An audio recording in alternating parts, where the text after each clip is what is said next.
Smole, kako je prišlo do tega, da ste v času osamosvajanja postali zastopnik Slovenije v Avstriji? Pravzaprav ste neke vrste neformalni prvi veleposlanik. Ne? Kako ste to sploh opravljali? Vem, da ste imeli pisarno v Knafljevem domu, da ste poslušali radio, ne? Da ste sploh prišli do novic. Ne? Torej, kako je to pravzaprav vse funkcioniralo? Zelo improvizirano. Ja in ne, veste kaj, jaz sem bil seveda tedaj zunanje politični govorc zelene frakcije v parlamentu, torej kot poslanec opravljal posle tistega poslanca, ki je bil posebno zadolžen za zunanjo politiko in usmerjevanje zunanje politike. Stali smo tik pred tem, da bi se vključili v tedaj Evropsko skupnost. Predvsem je bilo važno, da sem obiskal vse sosednje države, torej Češko-Slovaško tedaj še, potem Poljsko, Madžarsko in seveda tudi Jugoslavijo, bil sem tudi pri Lončarju, da sem nekako bi ujel ta utrip, kaj se tam dogaja.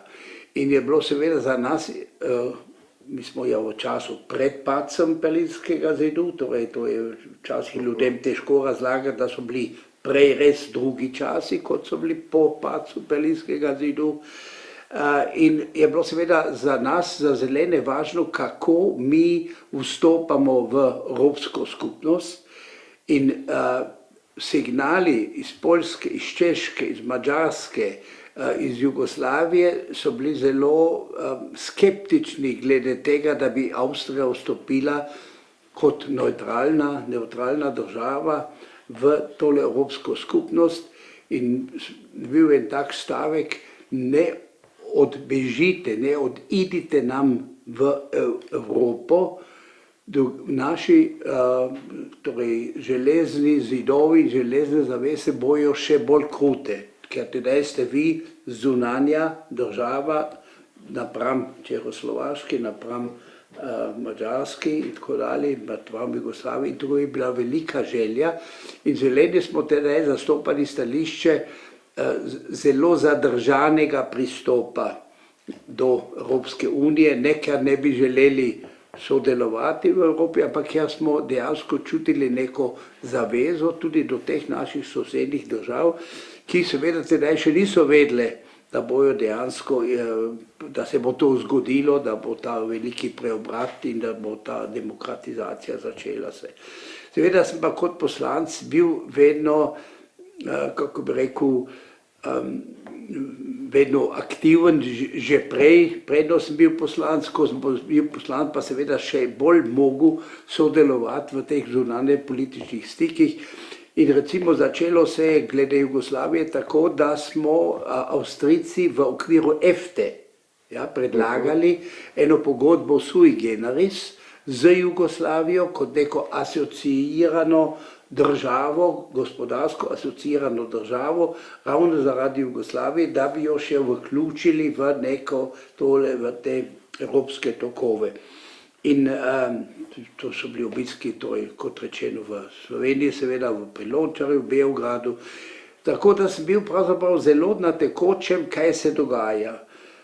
Predvsem sem bil zelo na tekočem tudi glede dogajanja na Češkem, kjer se je država tedaj že delila v ene bivše in ene nove. In ko smo šli na njihovo povabilo, ki smo ga sicer malo izposlovali, tja na pogovore, smo imeli kot glavno temo ustanovitev ustavnega sodišča na Češkem, ker je Čehoslovenska ni imela ustavnega sodišča. To se pravi, ni imela, to so bili sami uradniki, je bil neko tako telo je bilo, vendar to ni bilo. In smo tudi vsebinsko skušali vplivati na te sosednje države, da naj določene institucije napravijo, seveda ne v vsem mirnem zadržanju, ne v poučevanju, napravite tako in tako dalje, mi vse vemo, ampak res v nekem miru. In zgodilo se je zelo enostavno, torej razvoj Sloveniji, Demos ne samo spremljal, ampak sem Mislim, imel enih 10 nagovorov na teh velikih shodih, ker sem tudi podpiral tole novo demokratično gibanje, bil deloma tudi zraven, ko so se pogajali o tem, kako naj se ta sestop dogodi, bivše oblasti na novo oblast in tako dalje. Torej, tu sem bil neposredno fizično tudi navzoč, ne samo bi rekel za dobro voljo ali pa z lepimi besedami, fizično. Začela se je pa enostavno s tem, da sem bil v Dragi, kjer so bila tale srečanja na občinah in ta predavanja. In na tem srečanju sta bila Rupel in Peterle. In oba sta me ločen en od drugega, pravzaprav Rupel prvi nagovorila, če bi bil pripravljen prevzeti neko tako funkcijo zastopnika v Avstriji in tako dalje. In jaz sem rekel, ja veste, dokler sem poslanec, bo to težko, ker so pač so določene obveznosti različne, ampak ko neham z mandatom, in mandat sem nehal oktobra, sem lahko s 1. novembrom dobil en dekret strani slovenske vlade, da zastopam uradno slovensko vlado, tedanjo novo demos vlado. Volitve so bile, kot vemo, za veliko noč prej, torej bila že nova vlada, da so me prosili, da jih naj zastopam. To sem izročil to pismo gospodu Moku, ki je bil tedaj zunanji minister, in z Mokom me je vezalo že dolgoletno prijateljstvo, ki sem ga moral gojiti tudi v smislu političnega nasprotovanja, ker sem bil torej poslanec opozicije in sem ga moral včasih v parlamentu tako rekoč nakregati, ampak osebno smo pa bila v zelo dobrih stikih. In tako da, kako bi rekel, da niti ni bilo nekega resnega prehoda, ker zunanji politični govorec sem bil, poznal zastopnike Švice, poznal zastopnike Francije, in tako da si z radnimi ljudmi sem prišel v kontakt in seveda iz teh tako zvanih vzhodnih državah zastopnike. In tako, da je pravzaprav to samo bila še en zadnji pogon, da sta rekla, a ne bi ti to prevzel. No, seveda, pa smo malo improvizirali, najprej, da iščemo eno domovino. Imeli smo nekako 3 sedeže, najprej smo sedeli, najprej smo bila itak samo v dvoje, smo sedela v Centru avstrijskih narodnosti, ene ustanove iz mojega časa, torej ustanov za časa, ko sem bil poslanec. Potem smo se preselili v enem Plankengasse, ker je bil en fan Slovenije, en arhitekt, lastnik hiše, in je tam to ponudil, rekel, dobite eno nadstropje, plačate samo stroške, obratne stroške, ne najemnine, smo se preselili tja. In potem pa končno se naselili v Knavflovi ustanovi, tedaj seveda še neprenovljeni in v bistvu eni hiši, ki je bila zelo že, bi rekel, dotrajana, da rečem to mili izraz. In smo torej začeli v tajnica in jaz, podej je prišel zraven doktor Somejega, ki je bil predvsem izredno sposoben komunikator, da ga tako imenujem. Potem sta prišli 2 tajnici, denarja ni bilo toliko, sta si delili denar, obe pripravljeni cel dan delati, ampak vsaka za polovično plačo, toliko sem pač jaz mogel že tedaj izposlovati. Potem pozneje so pa prišli tudi ljudje, ki so tudi naredili kariero kot veleposlaniki v Belgiji, Trekman je bil, pa še nekateri drugi. Tako da smo polagoma ustvarili le neko enoto, ki se je brigala za Slovenijo. Torej, kaj pa je, v čem je obstoje naše delo? Naše delo je obstojalo v tem, da smo informirali preko tega dunajskega predstavništva, ne pretiravam, če rečem, cel svet. Mi živimo v času ne mailov, ampak v času faksov. To je zelo važno. In Slovenija je imela to nesrečo, da je bila telefonsko še vedno priključena na Zagreb in sicer na vojaško tajno službo, ki je poslušala, kaj Slovenci rečejo in kaj telefonirajo in tako dalje. Torej je Slovenija bila res dejansko pod nadzorom jugoslovanske armade in s pomočjo mojih prijateljskih zvez do avstrijskega notranjega ministra, do Moka, torej to je bil Lešnak, Mok, nam je uspelo ustvariti 13, kako bi rekel, zvezkov, direktnih zvez med Slovenijo in Avstrijo, da telefonati iz Slovenije niso več hodili preko Beograda, ampak so hodili direktno v svet. In s tem je bilo možnost prejemati fakse, še enkrat ponavljam, zavedati se moramo, smo včasih faksov, včasih kopiranja in faksov, da smo dobili faks iz Ljubljane in preko te dunajske enote to razpošiljali po celem svetu. Iz Ljubljane smo dobili veliko število naslovov za pošiljanje faksov, kar dosti sem imel sam, zelo veliko je uspel še dodatno dobiti gospod Somajega, Borut, in tako da smo lahko včasih celo noč faksali, kaj je nekdo v Sloveniji spovedal, torej seveda navadno v angleščini so bili ta besedila in nekaj časa je bilo sploh tako, ko so bili najhujši časi, da sta tajnici vedno ena spala in takoj, ko je prišel faks iz Slovenije, istočasno je že torej ga spet odjala, tako rekoč v stroj in ga razpošiljala. To je bil zelo aktiven čas. Moj poseben odnos do te zadeve je bil pa ta, da sem bil, kot poslanec sem si pridobil neko kompetenco. Torej, ljudje so imeli vtis, to je resen človek in sem seveda že tedaj z raznimi enotami, predvsem ambasadami na Dunaju bil v zelo neposrednem kontaktu in sem lahko seveda bodisi v papirju, bodisi dejansko z obiski pri teh dunajskih predstavnikih Evropske unije ali pa evropskih članic Evropske unije, torej zdaj Evropske unije, teda še Evropska skupnost, sem mogel neposredne stike ustvariti. In važno je bilo čim bolj avtentično poročati, ker to, kar so ambasade, inklusive ameriška ambasada, dobila tudi informacije iz Jugoslavije, je bil produkt Beograda. In beogradski produkt je bil pa produkt beogradske čaršije in vojaščine. In tako, da je dejansko nastajal, kako bi rekel, en paralelni svet z tem mojim poročanjem.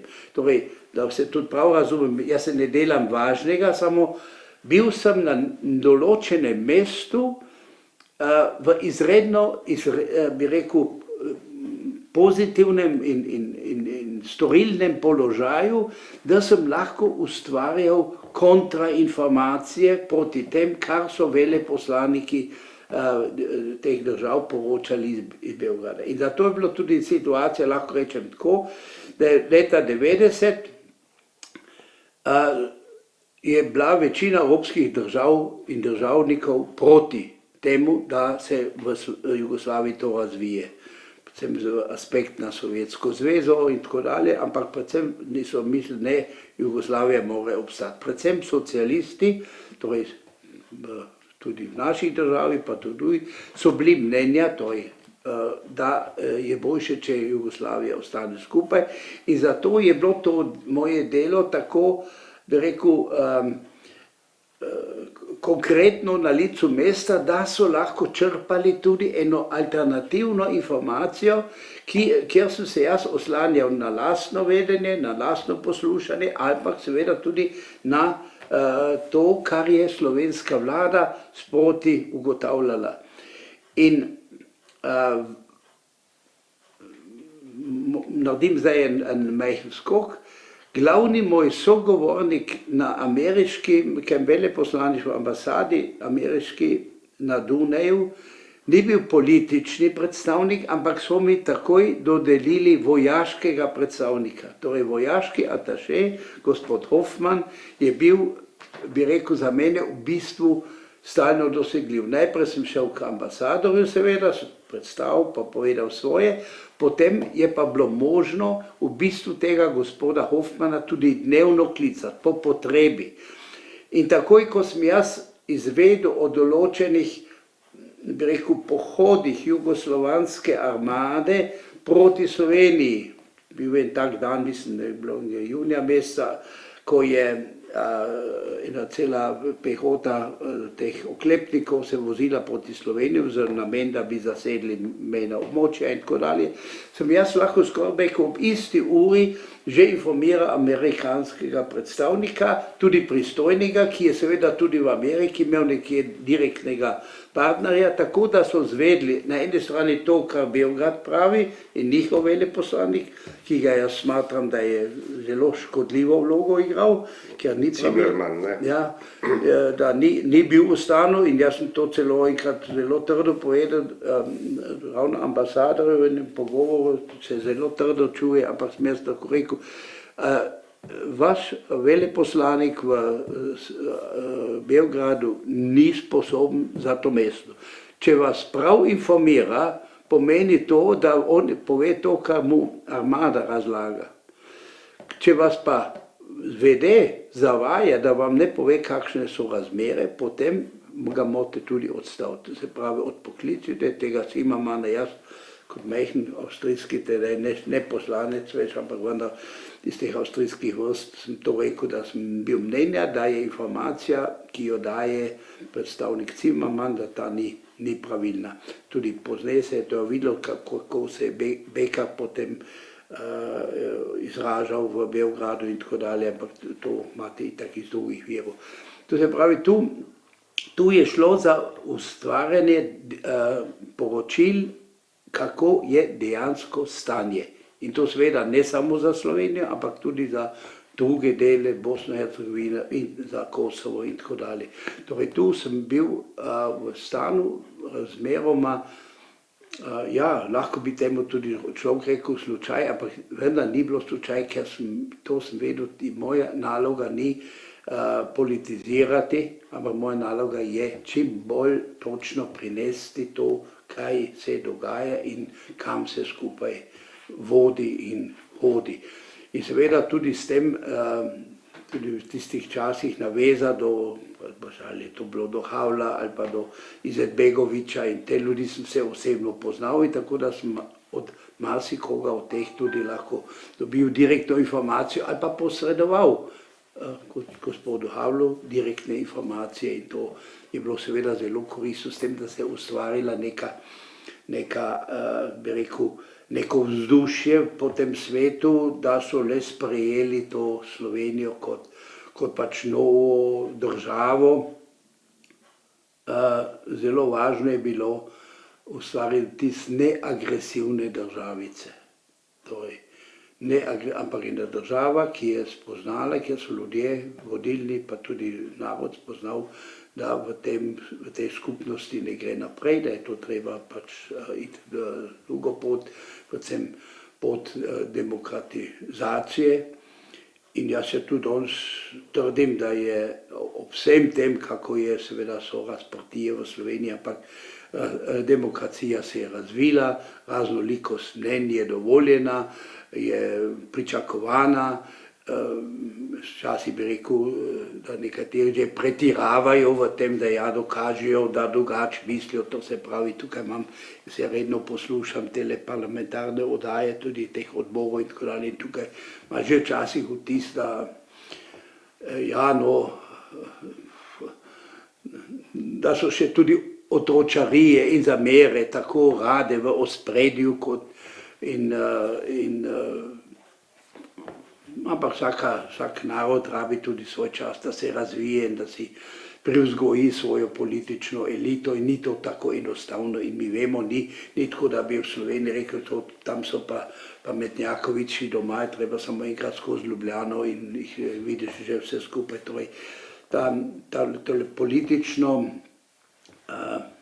ozadje mora nastajati, to moramo imeti potopljenja in ne smemo pri vsakem, rekel, sedanjem včasih ne ve, zakaj demokracija je prepir. Prepir je osnova, da znamo med seboj se pogovarjamo, tako kot se včasih med seboj zdaj v Sloveniji očitajo, kaj nekdo strašnega storil. Torej,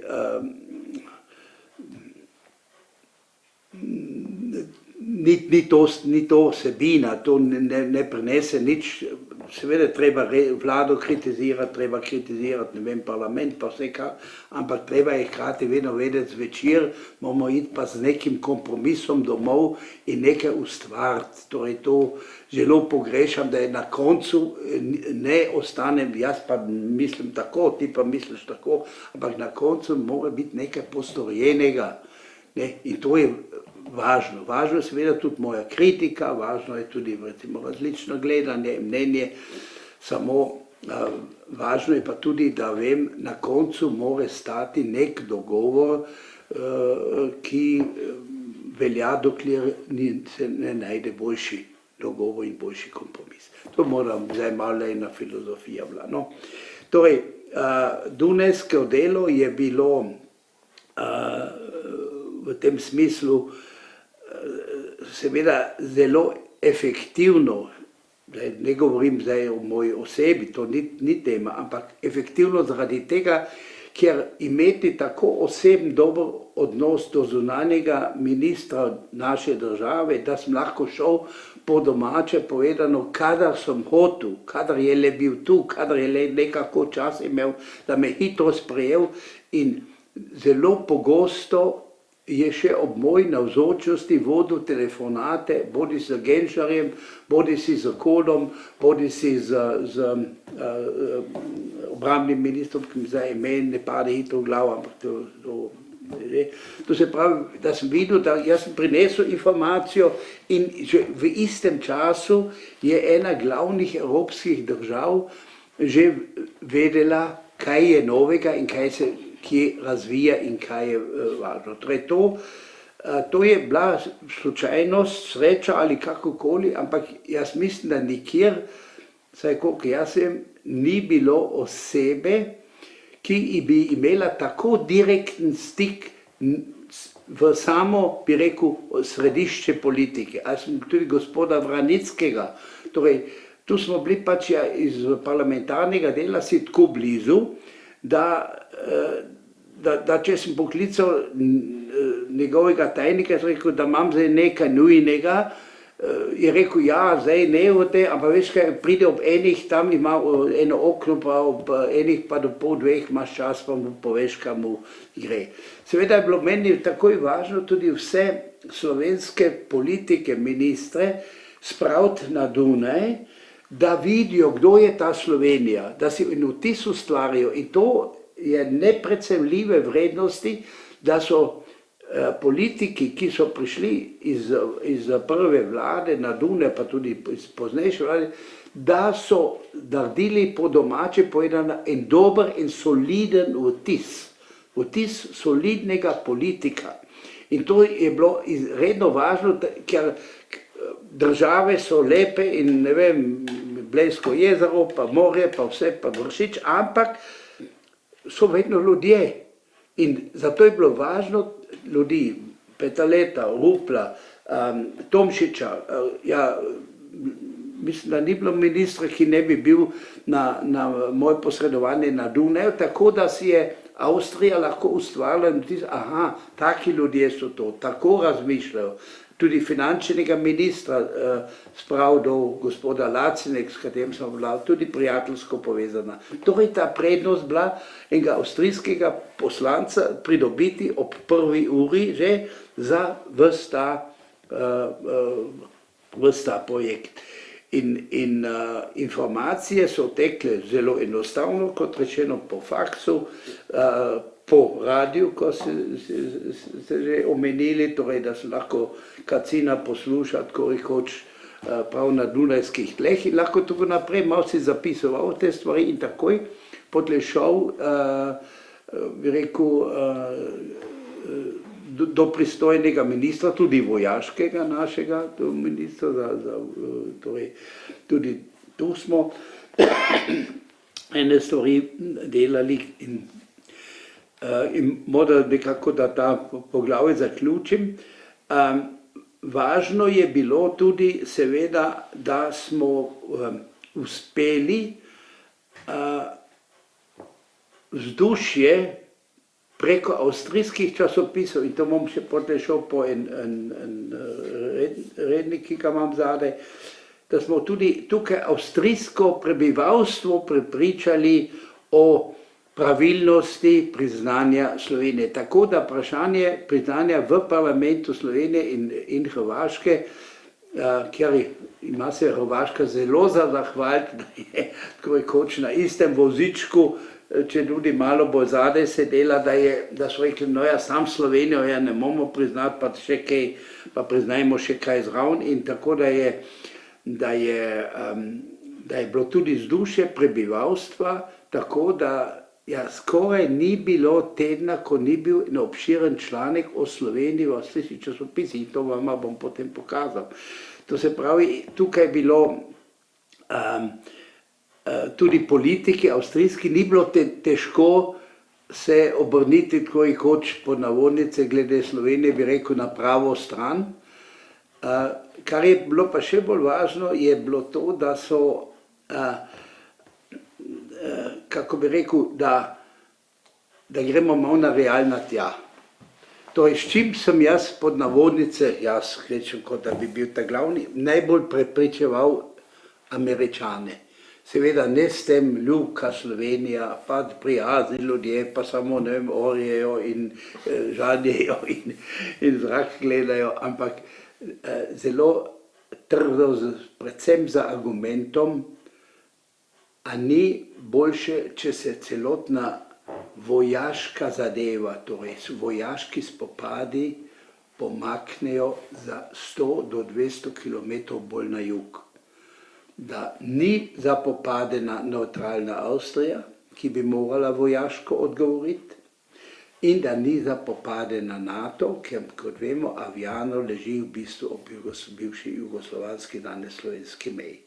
In s tem, pravzaprav s temi trdimi in pravzaprav nelepimi argumenti se je pa vendar dalo tudi prepričati, da je morda le pametno, če že bo prišlo, tedaj se je že kazalo, deloma se je že dogajalo v Kosovem, do vojaških spopadov, da niso nujno na eni meji države, ki je članica NATO, in da se ne dogaja to na meji ene države, ki je nevtralna, ki mora pa potem nekaj odgovarjati. In nekaj poletov,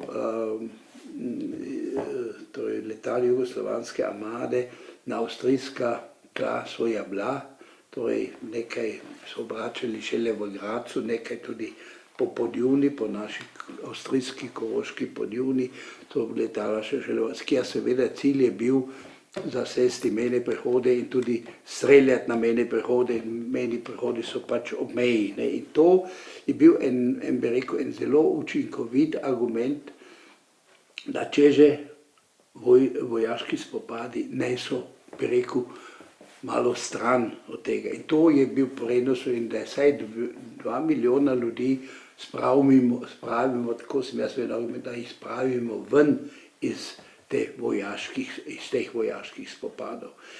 In bila sta dva zelo konkretna momenta, ki zdaj po datumih se ne bom več spominjati, ko so, na primer, vojaške ladje plule proti Sloveniji, torej proti Kopru, smer Kopru.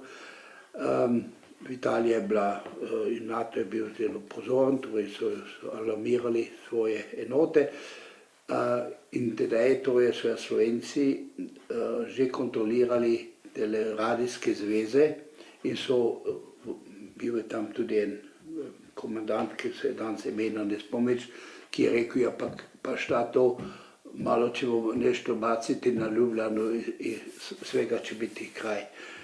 In to so, in tedaj je, to je moje mnenje, direktna moja intervencija pri Amerikancih pomagala, ki so imeli tedaj še veliko vpliva še do vojaških enot, tudi na Miloševića, da je ustavil ladje in enako se je zgodilo ob tem znamenitem pohodu teh 250 oklepnikov, ki so se vozili iz Hrvaške proti Sloveniji, da bi tako zadevo rešili na vojaški način, kar se je zdaj malo nažalost dogaja v Ukrajini, ko pač puške pokajo, kot smo včasih rekli temu. Povejte mi, so vam diplomati v tedanji jugoslovanski mreži kaj pomagali? Predvsej je bilo Slovencev, recimo, omenil bom Petriča, ki ste ga najbrž osebno poznali, on je bil indijski ambasador v Indiji, veliko je poznal koroške Slovence, ker je študiral nekaj časa na Dunaju. Kateri diplomat, ki se danes hvali, kako zelo je stal v prvi vrsti in pomagal tej Sloveniji, to so zelo redke izjeme, ki jih zato ne imenujem, ker so bili prenizki v šarži, da bi vedel, da so kaj uspeli. In poskusi preko niti ko je en vrtnar za svojo družino pribežal iz Prekmurja, ker je mislil, da ga bojo tam zaklali, on bi pač nervozen človek, čustveno prizadet o tem, da je tukaj vojaški spopadi so in tako dalje. In da je pribežal na Dunaj z družino, imel samo avto poln nabasan, ne vem česa, 3 otroci, žena in pridejo in ga policija seveda kam spravi, k Smoletu, agentu Smole, idite k Smoletu, on vam bo pomagal. Niso imeli ne papirja s seboj, ne potnega lista, ne nič, oni so pač nekje po eni poljski poti jo popihali v Avstrijo od samega strahu, imam enega strica na Nizozemskem. In tedaj sem se jaz obrnil na predstavnika, torej na Dunajski ambasadi za prošnjo, da bi jim vsaj nekaj, en list v roke stisnili, da niso to, ne vem, strašanski, ampak da so Slovenci, ki so prebežali in naj izpovejo tam, kaj je, in niti to ni bilo mogoče dobiti. To se pravi, kot vedno na tem svetu, kar mnogi so še špekulirali, da rajnka Jugoslavija bo ostala, kar je tudi dovoljeno, to me ne moti. Moti me pa to, da niti nekateri niso želeli biti v seznamu papirjev, ki smo jih mi faksali po svetu. Imena ne bom povedal, ker itak vsi vedo, kje je kdo, kdaj je bil, torej to rečem enostavno, z te strani pomoči ni bilo. Ker mi tudi ne gre, jaz ta njihov dilema razumem, ne? Samo on bi rekel, veš kaj, nekateri sem se tikal, veš kaj, ko kliciš večer pa domov, ko bom jaz pri sosedi tam, ko ni ambasada, ni številka ambasade, ampak je, ne vem, bom pri sosedi, pa tja mi pošlje. Ker smo vedeli, ne bomo mi pošiljati papirje na jugoslovanska predstavništva, ampak smo morali gledati alternative. In jaz se spomnim samo enega, mislim, da je to bilo v Braziliji, ki mi je ponudil eno alternativo, kam mu lahko kaj pošljem, da on bo že razpečaval to, ampak kot rečeno v tista predstavništva, kar je tudi razumljivo, ker morda res nekdo, ki je bil in živel samo v Indiji, ali pa ki je živel, ne vem,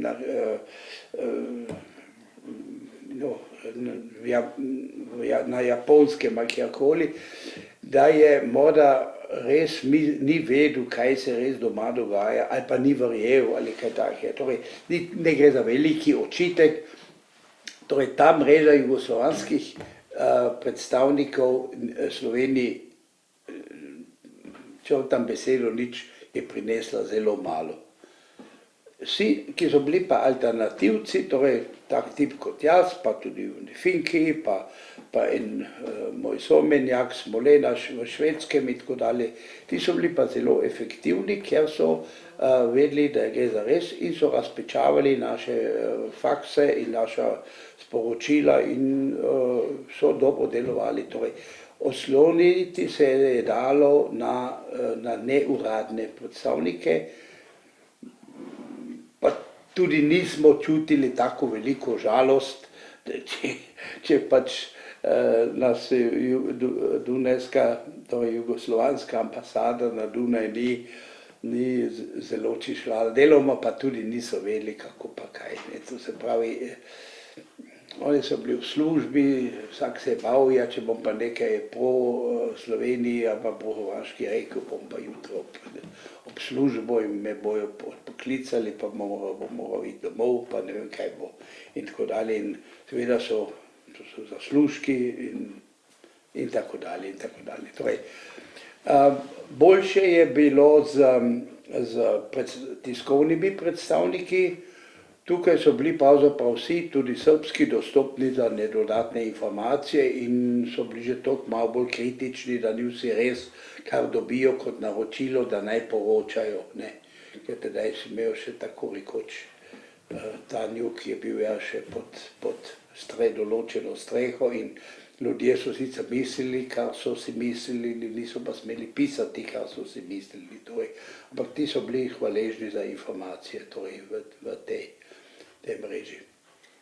Ključno je bilo seveda pa to, da, kot rečeno, da je najbolj primitiven argument najbolj zalegel, namreč, če že vojna naj ni ob NATO, ob meje z NATO državo in ne ob meje z Avstrijo. In Avstrija se je seveda, in to je še najbolj grdo, veselila, da ni več močna Jugoslavija, vis-a-vis, ne na oni strani, ampak ena pač državca Slovenija, majhna ljubka in te se ni treba bati. Ne. No, to sem vas pravzaprav hotel vprašati. Ne. Avstrija je bila, kot ste povedal, podpornica v osamosvojitvi. Ne. Vsaj od neke točke naprej, ker imamo različne faze v 80-ih letih. A je bila tukaj tudi kakšna preračunljivost? Zdaj, eno je seveda to, kar ste rekli, ne, šibka, močna Jugoslavija v vojaškem smislu, šibka Slovenija, ne. Ampak so seveda tudi druge zadeve, ne, kjer je Avstrija vendarle profitirala, ne, je vprašanje bilo potem privatizacije, denacionalizacije in tako naprej. Ne. Ker če gledamo to razmerje, Avstrija je tudi gospodarsko pravzaprav prva investitorka v Sloveniji, ne, je iz tega veliko potegnila. Ne. A je res šlo tukaj samo za nesebičnost? Ne. Torej, prva točka, ki je tle važna, je ta, da seveda je bilo mnenje, če bo res se zgodilo to, da se bo Jugoslavija razpadla, bo lahko šel avstrijski denar, investicijski denar, takoj čez mejo v Slovenijo, pa tudi na Hrvaško. Zato, ampak povedati moram pa nekaj. V tem času so dobili bančniki, ne bi rekel navodila, ampak močan nasvet, ne investirajte južno od Karavank. In težko je bilo tedaj dokazati, da je Slovenija, govorim, pustim enkrat Hrvaško zunaj, tam bi moral malo drugače, ampak ustvariti vtis, da je denar naložen v Sloveniji na varnem. Ker je vedno jasno, ker najprej si je imel pobeg kapitala, tudi iz Slovenije. Potem je šlo pa za eno težko vprašanje, kako ustvariti mednarodni vtis, da investicija v Sloveniji ni narobe. Torej, to so nožki, ima pač rezilo na dveh koncih. Na eni strani je bilo važno nekatera avstrijska podjetja, predvsem seveda banke, navdušiti, pojte v Sloveniji, in to kot signal drugim državam, ja pa če pa Avstrija gre dol, zakaj pa mi ne bi šli. To velja za Hrvaško, velja za Slovenijo. Se pravi, smo bili v enem malo težkem položaju, ker najprej avstrijski kapital ni hotel v Slovenijo v smislu, mi imamo velike jugoslovanske kšefte, pa ne bomo si pokvarili, da ne borne Slovenije naše velike kšefte, ki jih imamo še bolj na jugu in tako dalje, šlo je celo za vojaško opremo in vse sorte, to se pravi, ni bilo veliko veselja na tem, da gre kapital dol. In tedaj je meni uspelo ne več obstoječo banko, ki je zdaj že v okviru pač Bank Avstrije oziroma zdaj italijanske skupine, prepričati tam čisto na osebni ravni glavnega direktorja generalnega, da naj gre v Slovenijo in da naj za svojo banko dokaže varnost te države. Smo v času, treba vedno vedeti, govoriš človek, ne može danes govoriti. Govorim o tistem času, ko je bil zelo veliki strah karkoli investirati v Sloveniji, in tudi na Hrvaškem, to recimo Klepaju, ker je bilo mnenje, da kapital tja ne spada, zato ker se ne ve, kaj se bo zgodilo. In zaradi večjih interesov, Amerikanci so razlagali, Francozi so razlagali, kako bo Jugoslavija ostala, pa tako dalje, da ne prestopimo, zdaj bi rekel, prezgodaj te meje in investiramo. Ko se je to nehalo, torej ko je bilo le, pač Slovenija imela svojo vlado, vlada je bila Avstriji simpatična, Peterle, Rupel in tudi drugi so, Tomšič naprimer tudi, in so se iskali, pa tudi oni pomagali mi, finančni minister. Važno je bilo tedaj, so mi rekli, poslušaj, pomagaj nam, da ne bo ustal vtis, da bo kapital potoval iz Slovenije, ampak napravi nekaj, da bo dokazano, da smo varna država in da dobro in da spoštujemo zakone in da ne bo vse podržavljeno in ne bo vse à fond perdu dano. Tako mi je uspelo pri nekaterih podjetjih to ustvariti. Recimo važna je bila tedaj banka, ki je pač, to je potomka svojčasne Rothschildove banke, s tem je spet v določen vpliv to imelo na Francijo, na francoske banke, da smo uspeli, da je ona šla in kupila eno banko, mislim, da je A-banko bila, ki je kupila, in potem pač zagospodarila tam in s tem, to smo mi podle seveda razbobnali, da pač to je varna država in celo že avstrijska banka in to je bila ta druga najmočnejša avstrijska banka, Kreditanstalt Bankverein, da smo lahko rekli, pogledajte, kapital se vrača v Slovenijo in to je v redu.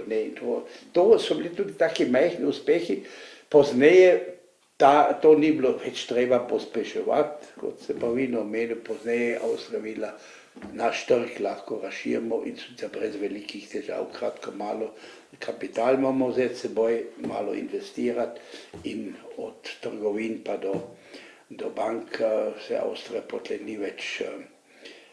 ni jo bilo več treba vabiti v Slovenijo, ampak je kapital prišel in seveda danes bi jaz tako rekel, da je, jaz sem bil bolj pripadnik recimo Menzingerjevih variant podržavljenja oziroma nepodržavljenja ali pa razdržavljenja, denacionalizacije. Ampak bolj je, bi rekel, postopoma, ampak Slovenija je tako še z enim plavim očesom, lih ni same tajkune dobila, ampak jih tudi ima in jih ima malo preveč, tako rekoč, ampak ni tako hudo kot pa v Sovjetski zvezi ali pa zajedeni Rusiji, pa je ni razlike med, kako se imenuje, imena se menjajo in mentalitete ostanejo. Lepo je, da je le tudi nekaj kapitala priteklo in jaz mislim, da je to koncem Sloveniji tudi pomagalo.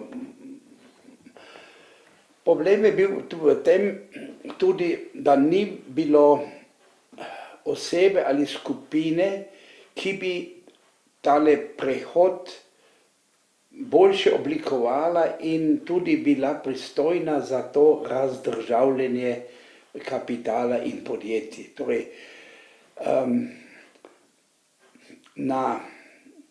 tudi če bi me kdo kritiziral, problem je bil gotovo tudi ta, da je bilo v prvi vladi, tudi v drugi si upam trditi, premalo gospodarsko razmišljajočih.